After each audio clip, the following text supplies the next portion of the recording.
Waalaikumsalam warahmatullahi wabarakatuh.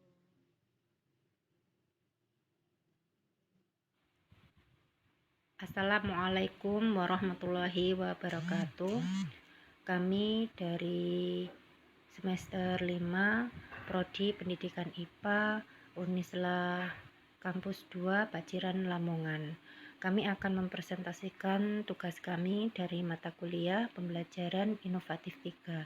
Dosen pengampu Bapak Muhammad Habibullah MPD. Yang pertama, perkenalkan saya Yuni Suida 181910022 akan mempresentasikan mengenai model pembelajaran berbasis masalah atau PBL.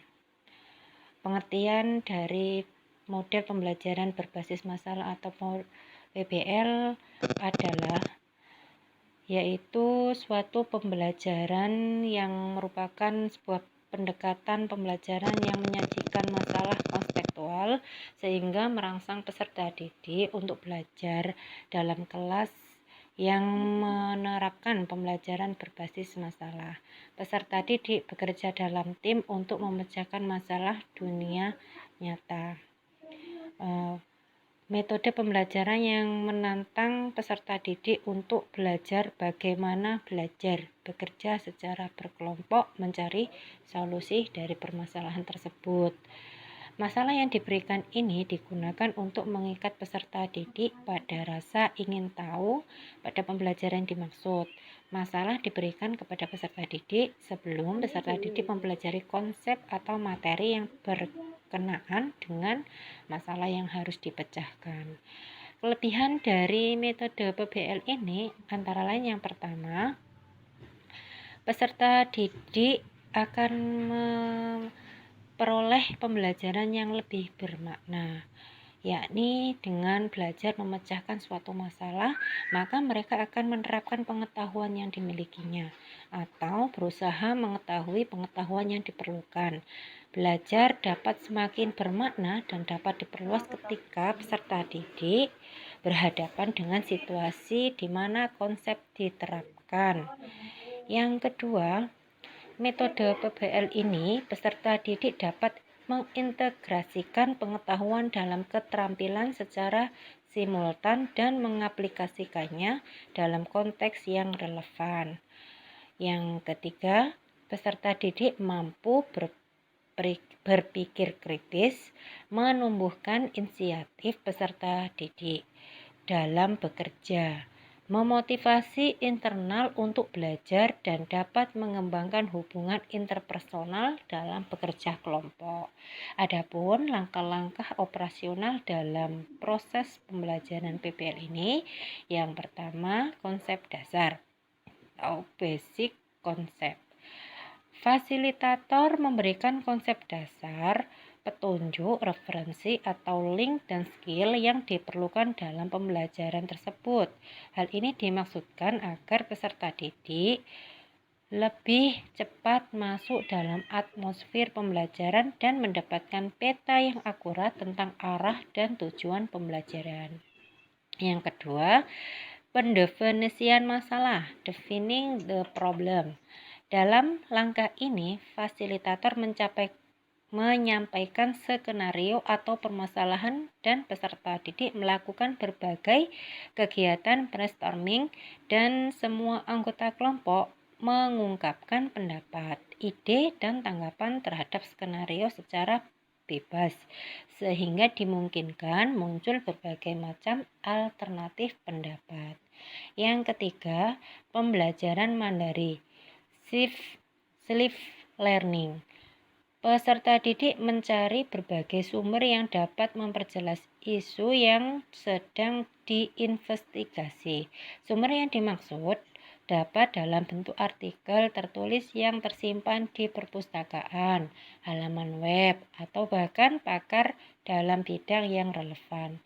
Tahap investigasi memiliki dua tujuan utama, yakni yang pertama, agar peserta didik mencari informasi dan mengembangkan pemahaman yang relevan dengan permasalahan yang telah didiskusikan di kelas. Yang kedua, informasi dikumpulkan dengan suatu tujuan, yaitu dipresentasikan di kelas, dan informasi tersebut haruslah relevan dan dapat dipahami.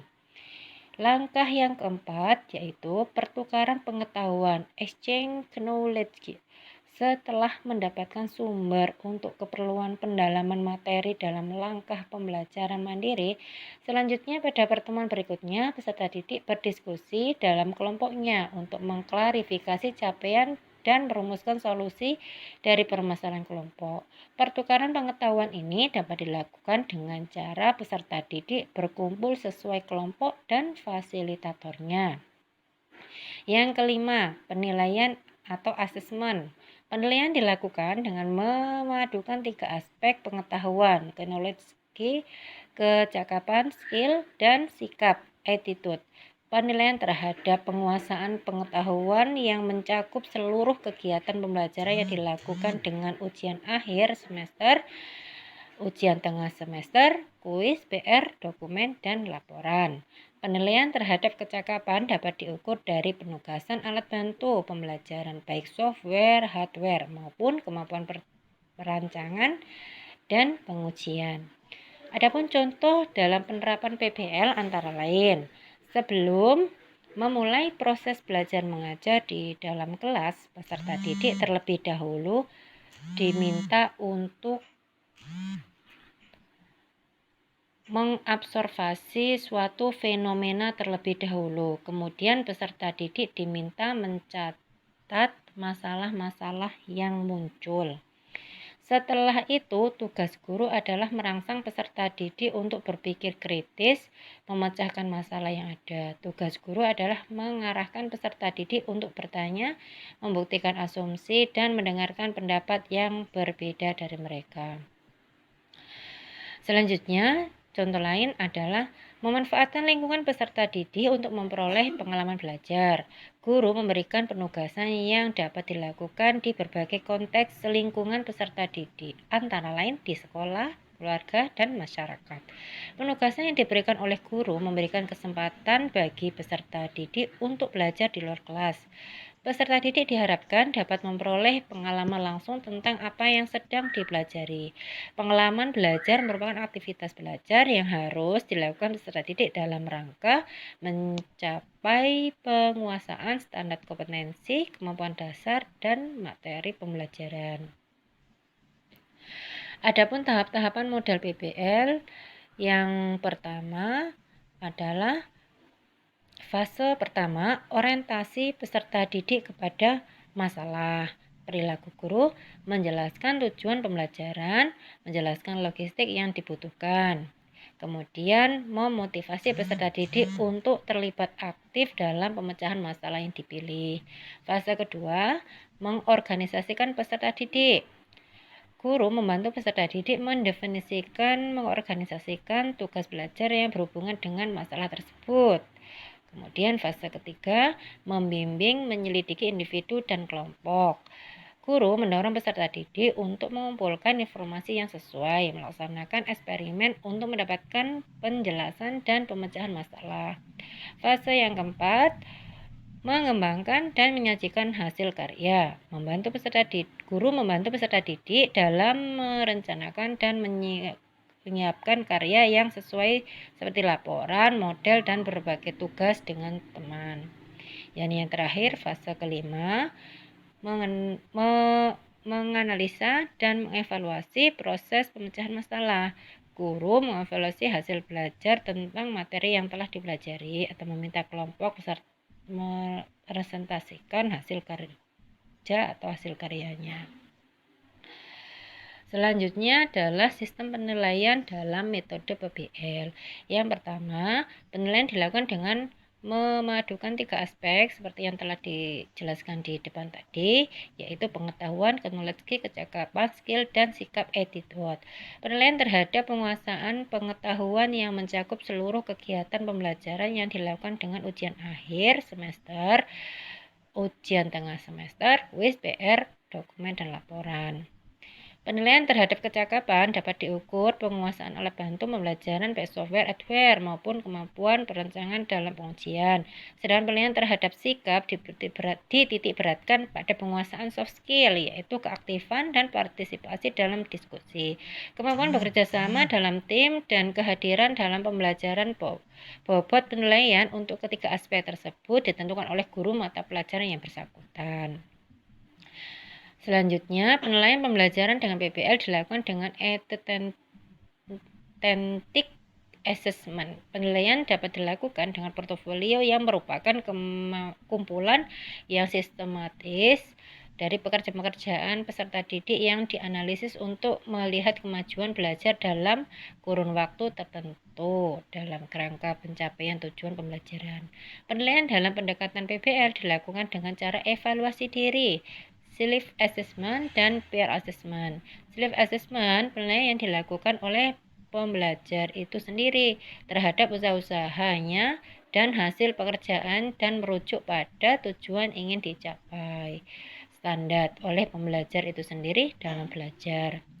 Dan yang terakhir, peer assessment, yaitu penilaian di mana pembelajar berdiskusi untuk memberikan penilaian terhadap upaya dan hasil penyelesaian tugas-tugas yang telah dilakukannya sendiri maupun oleh teman dalam kelompoknya. Sekian, terima kasih. Demikianlah presentasi dari saya mengenai metode pembelajaran berbasis masalah atau PBL, dan selanjutnya akan dilanjutkan oleh teman kami yaitu Nur Komariah. Wassalamualaikum warahmatullahi wabarakatuh.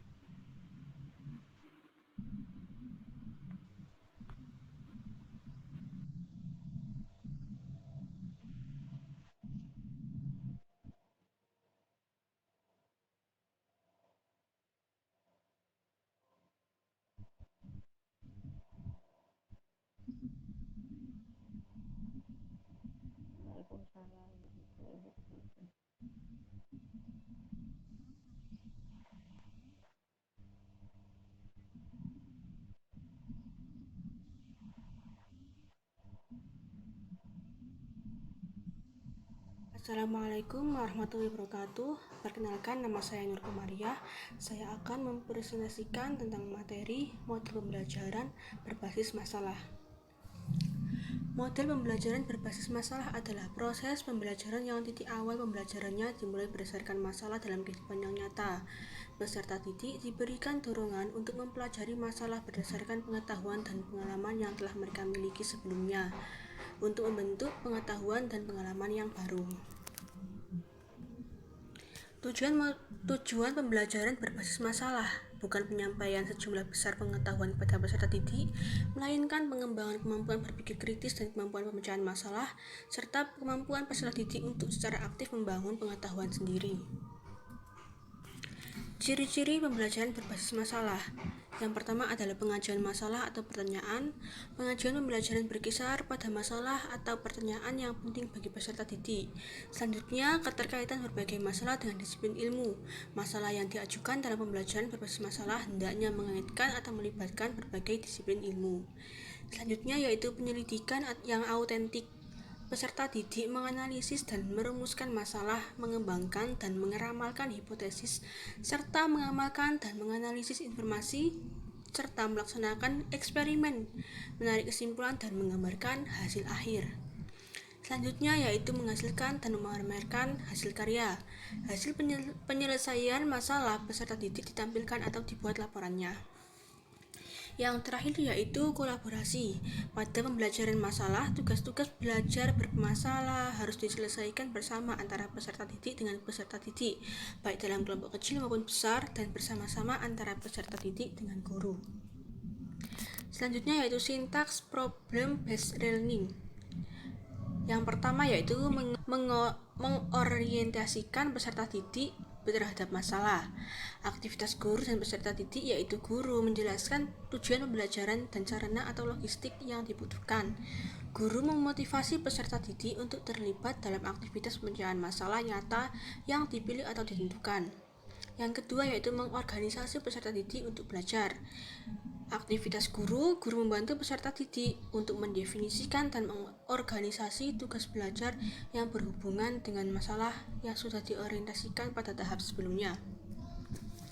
Selanjutnya yaitu membimbing penyelidikan individual maupun kelompok. Aktivitas guru dan peserta didik yaitu mendorong peserta didik untuk mengumpulkan informasi yang sesuai dan melaksanakan eksperimen untuk mendapatkan kejelasan yang diperlukan untuk menyelesaikan sebuah masalah. Yang selanjutnya yaitu mengembangkan dan menyajikan hasil karya. Guru membantu peserta didik untuk berbagi tugas dan merencanakan atau menyiapkan karya yang sesuai sebagai hasil pemecahan masalah dalam bentuk laporan, video, atau model. Yang terakhir yaitu menganalisis dan mengevaluasi proses pemecahan masalah. Aktivitas guru dan peserta didik yaitu guru membantu peserta didik untuk melakukan refleksi atau evaluasi terhadap proses pemecahan masalah yang dilakukan. Selanjutnya yaitu penerapan model pembelajaran berbasis masalah. Sebelum memulai proses belajar mengajar, guru meminta peserta didik untuk mencari fenomena yang sedang terjadi di lingkungan sekitar. Kemudian peserta didik mencatat masalah-masalah yang muncul. Setelah itu, guru akan mendorong peserta didik untuk berpikir kritis untuk menyelesaikan masalah yang muncul tersebut. Tugas guru adalah untuk mendorong peserta didik untuk mau bertanya atau mengutarakan pendapat dan menerima pendapat yang telah peserta didik kemukakan. Guru memberikan tugas yang dapat dikerjakan oleh peserta didik di mana saja. Tugas yang diberikan guru memungkinkan peserta didik belajar secara non-formal. Peserta didik diharapkan mendapat pengalaman langsung tentang apa yang sedang dipelajari. Misalnya seperti pembelajaran sains tentang fenomena hujan. Siswa dapat mengamati langsung gejala alam jika akan turun hujan. Penilaian model pembelajaran berbasis masalah. Yang pertama adalah aspek penilaian. Penilaian dalam pembelajaran berbasis masalah dilakukan dengan memadukan 3 aspek pengetahuan, kecakapan, dan sikap. Penilaian terhadap penguasaan pengetahuan yang mencakup seluruh kegiatan pembelajaran yang dilakukan dengan ujian akhir semester, ujian tengah semester, kuis, PR, dokumen, dan laporan. Yang selanjutnya yaitu teknik penilaian. Penilaian dalam pembelajaran berbasis masalah dilakukan dengan cara melakukan evaluasi diri atau self-assessment dan peer assessment. Yang terakhir adalah tahap penilaian. Sebagian dari evaluasi memfokuskan pada pemecahan masalah oleh peserta didik maupun dengan cara melakukan proses belajar kolaborasi atau bekerjasama dengan pihak lain. Nah, ini adalah keunggulan dan kelemahan pembelajaran berbasis masalah. Yang pertama yaitu keunggulannya dulu. Keunggulannya yaitu pemecahan masalah merupakan teknik yang cukup bagus untuk lebih memahami isi pelajaran. Yang kedua, pemecahan masalah dapat menantang kemampuan peserta didik dan memberikan kepuasan untuk menentukan pengetahuan baru lagi peserta didik. Yang ketiga yaitu pemecahan masalah dapat meningkatkan aktivitas pembelajaran peserta didik. Yang keempat yaitu pemecahan masalah dapat membantu peserta didik bagaimana mentransfer pengetahuan mereka untuk memahami masalah dalam kehidupan nyata. Yang kelima yaitu pemecahan masalah dapat membantu peserta didik untuk mengembangkan pengetahuan barunya dan bertanggung jawab dalam pembelajaran yang mereka lakukan. Yang keenam yaitu melalui pemecahan masalah dianggap lebih menyenangkan dan disukai peserta didik. Yang terakhir yaitu pemecahan masalah dapat mengembangkan kemampuan peserta didik untuk berpikir kritis dan mengembangkan kemampuan mereka untuk menyesuaikan dengan pengetahuan yang baru. Nah, selanjutnya yaitu kelemahan model pembelajaran berbasis masalah. Yang pertama, manakala peserta didik tidak memiliki minat atau tidak mempunyai kepercayaan bahwa masalah yang dipelajari sulit untuk dipecahkan, maka mereka akan merasa enggan untuk mencoba. Yang kedua yaitu keberhasilan strategi pembelajaran melalui problem solving membutuhkan cukup waktu untuk persiapan. Yang terakhir yaitu tanpa pemahaman mengapa mereka berusaha untuk memecahkan masalah yang sedang dipelajari, maka mereka tidak akan belajar apa yang mereka ingin pelajari.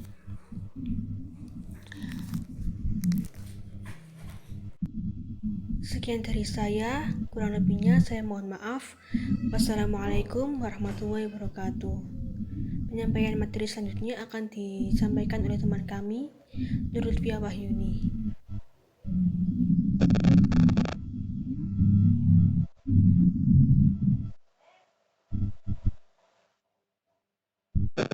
Assalamualaikum warahmatullahi wabarakatuh. wabarakatuh.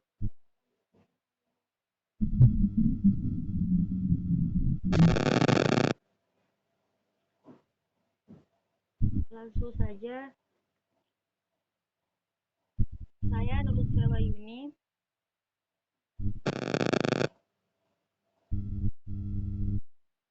NIM 182030022 akan menjelaskan mengenai materi model project based learning.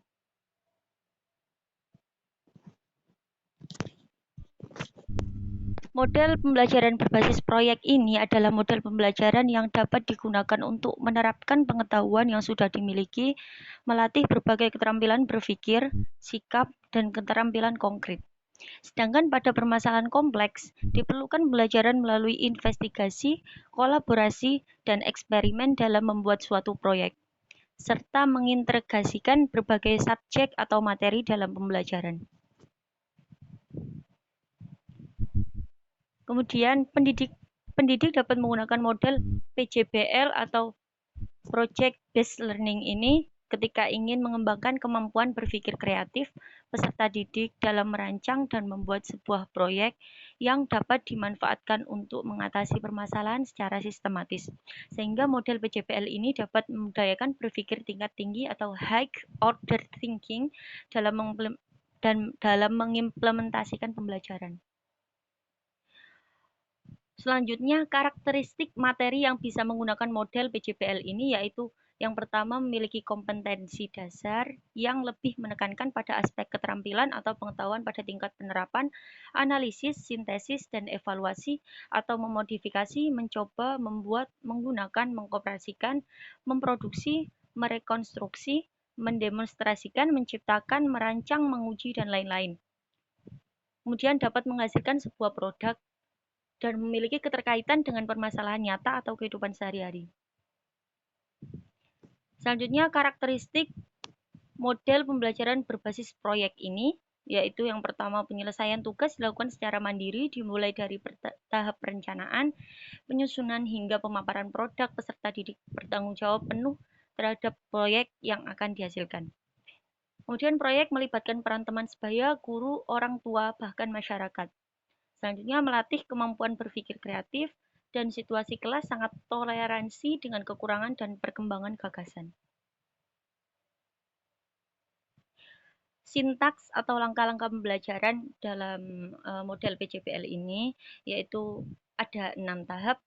Yang pertama, penentuan pertanyaan mendasar, kemudian mendesain perencanaan proyek, selanjutnya menyusun jadwal, kemudian memonitoring keaktifan dan perkembangan proyek, setelah itu menguji hasil, dan kemudian evaluasi pengalaman belajar. Langkah-langkah pembelajaran atau sintaks ini, yang pertama penentuan pertanyaan mendasar ini aktivitas guru menyampaikan topik, kemudian mengajukan pertanyaan bagaimana cara memecahkan masalah. Setelah itu, peserta didik mengajukan pertanyaan mendasar apa yang harus dilakukan terhadap topik atau pemecahan masalah tersebut. Kemudian langkah kedua, mendesain perencanaan proyek. Guru memastikan setiap peserta didik dalam kelompok memilih dan mengetahui prosedur pembuatan proyek atau produk yang akan dihasilkan. Kemudian peserta didik berdiskusi, menyusun rencana pembuatan proyek tersebut, meliputi pembagian tugas, persiapan alat dan bahan, kemudian media dan sumber yang dibutuhkan, yang relevan. Kemudian menyusun jadwal. Guru dan peserta didik membuat kesepakatan tentang jadwal pembuatan proyek, tahap-tahapan, dan pengumpulan proyek tersebut. Kemudian peserta didik menyusun jadwal penyelesaian proyek dengan memperhatikan batas waktu yang telah ditentukan bersama. Kemudian langkah yang keempat, memonitoring keaktifan dan perkembangan proyek. Guru memantau keaktifan peserta didik selama melaksanakan proyek, memantau realisasi perkembangan, dan membimbing jika mengalami kesulitan. Kemudian peserta didik melakukan pembuatan proyek sesuai jadwal, mencatat setiap tahapan, mendiskusikan masalah yang muncul selama penyelesaian proyek dengan guru. Setelah itu menguji hasil, guru berdiskusi tentang prototipe proyek, memantau keterlibatan peserta didik, dan mengukur ketercapaian standar. Kemudian peserta didik membahas kelayakan proyek yang telah dibuat dan membuat laporan produk atau karya untuk dipaparkan kepada orang lain. Yang terakhir yaitu evaluasi pengalaman belajar. Guru membimbing proses pemaparan proyek, menanggapi hasil, selanjutnya guru dan peserta didik merefleksi atau membuat kesimpulan. Setelah itu, peserta didik memaparkan laporan, peserta didik yang lain memberikan tanggapan, dan bersama guru menyimpulkan hasil proyek. Contoh penerapannya, di sini ada KD 3.7 mendeskripsikan konsep medan magnet induksi elektromagnetik dan penggunaannya dalam produk teknologi serta pemanfaatan medan magnet dalam pergerakan atau navigasi hewan untuk mencari makanan dan migrasi.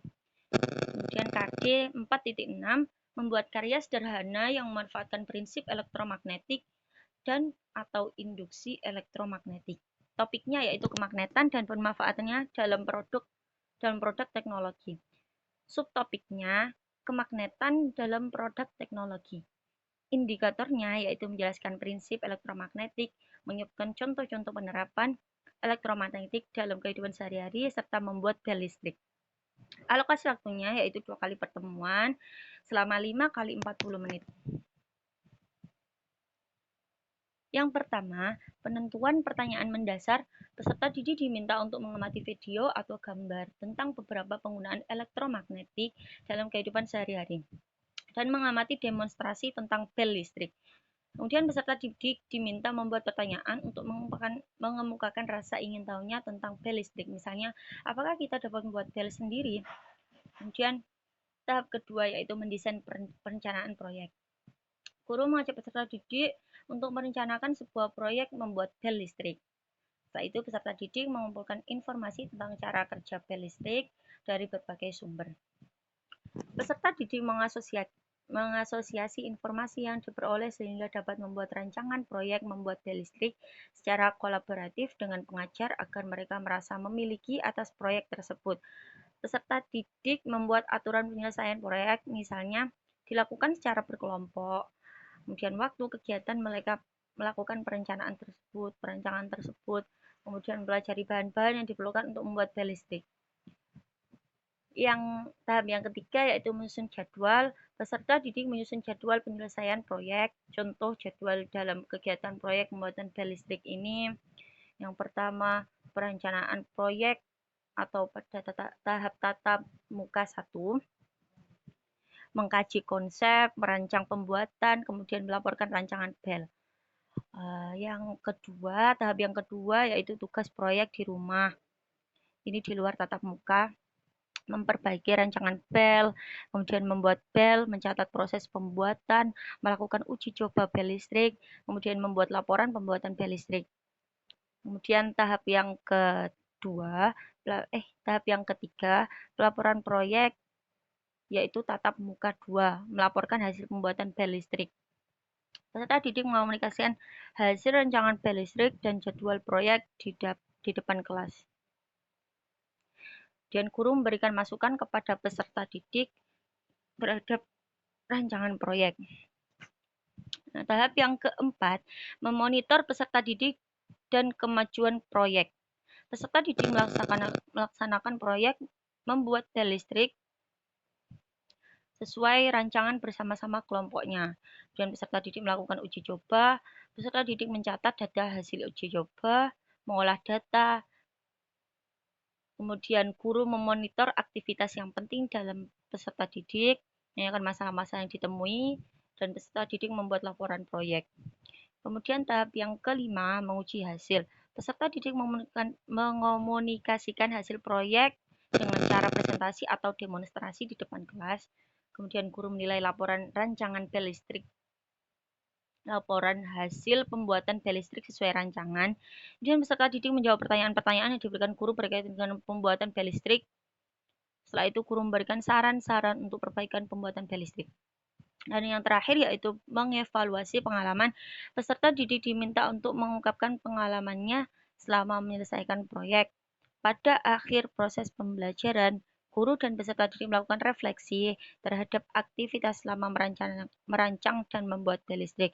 Kemudian yang terakhir yaitu guru dan peserta didik mengembangkan diskusi untuk memperbaiki kinerja selama proses pembelajaran, sehingga pada akhirnya ditemukan suatu temuan baru atau new inquiry untuk menjawab pertanyaan yang diajukan pada tahap pertama pembelajaran. Sekian dari saya. Apabila ada kurang atau lebihnya, saya mohon maaf. Wassalamualaikum warahmatullahi wabarakatuh.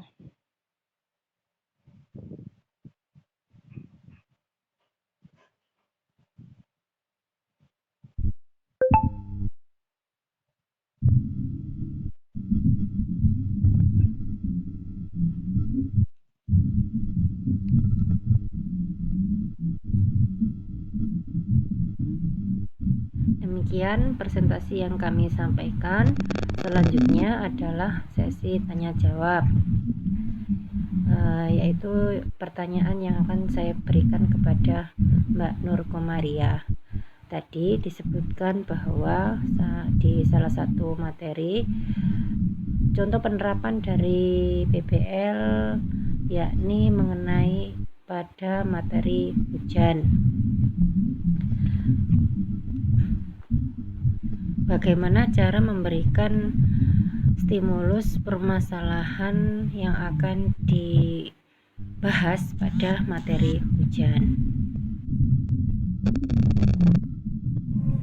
Baik, saya akan menjawab pertanyaan dari Mbak Yuni Soida, yaitu dengan cara memberi permasalahan atau pertanyaan bagaimana proses terjadinya hujan. Maka peserta didik akan mencari tahu mengenai faktor-faktor terjadinya hujan.